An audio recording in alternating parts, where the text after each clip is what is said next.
तोहरो डमरुआ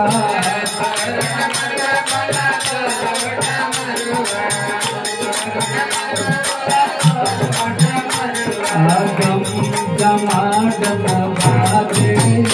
भोला तोहरो डमरुआ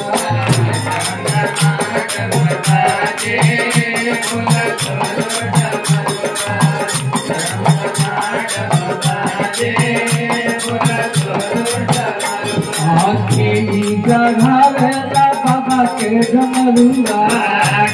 गढ़ावेला बाबा के डमरुआ गढ़ावेला बाबा के डमरुआ बाबा के डमरुआ हो भोला के डमरुआ बाबा के डमरुआ हो भोला के डमरुआ बाबा के डमरुआ हो भोला के डमरुआ लगावेला रसरिया भोला तोहरो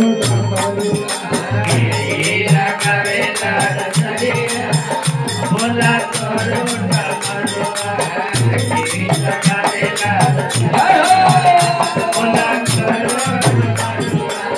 देखिए ये प्रश्न लेकिन उत्तर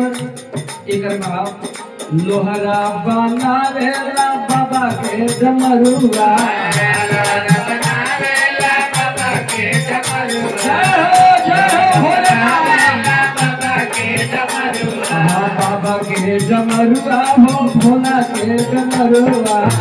बाबा के डमरुआ हो भोला के डमरुआ बाबा के डमरुआ हो भोला के डमरुआ संत लगावेला रसरिया भोला तोहरो डमरुआ लगावेला रसरिया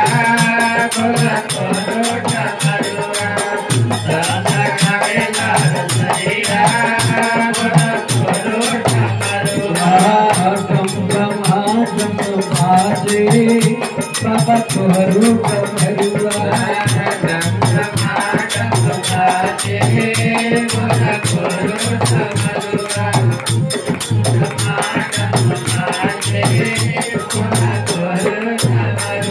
देखी लेकिन वो डमरू के सजावल के माला के रहा मालिम चढ़ावेली बाबा के सेहरा माल चढ़ावेली बाबा के सेहरा माल चढ़ावेली बाबा के सेहरा बाबा के सेहरा हो बाबा के सेहरा बाबा के सेहरा हो बाबा के सेहरा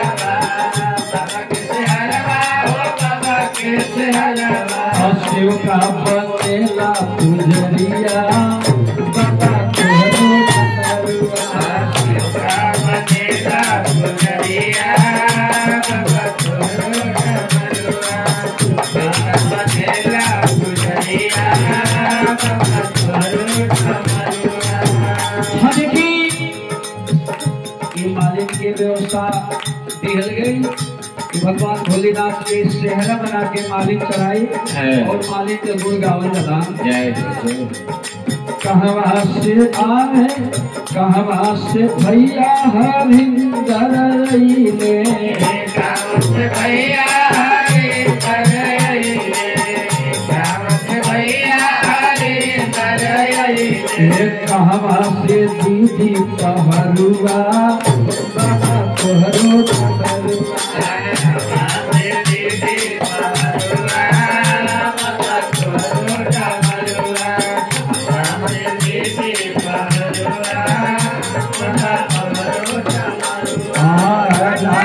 से भैया हरि करई भैया हरि करई भैया हरि करई देवघर से दीदी पहरुआ बाबा तोहरो डमरुआ देवघर से दीदी पहरुआ बाबा तोहरो डमरुआ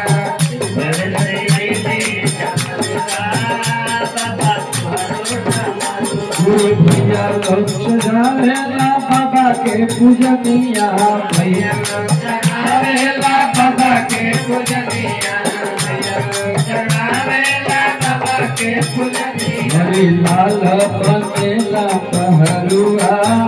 बाबा तोहरो डमरू हरि लाल बनेला पहरुआ बाबा तोहरो डमरू हरि लाल बनेला पहरुआ बाबा तोहरो डमरू जम दे बोला तोहरो डमरू जम दे बोला तोहरो डमरू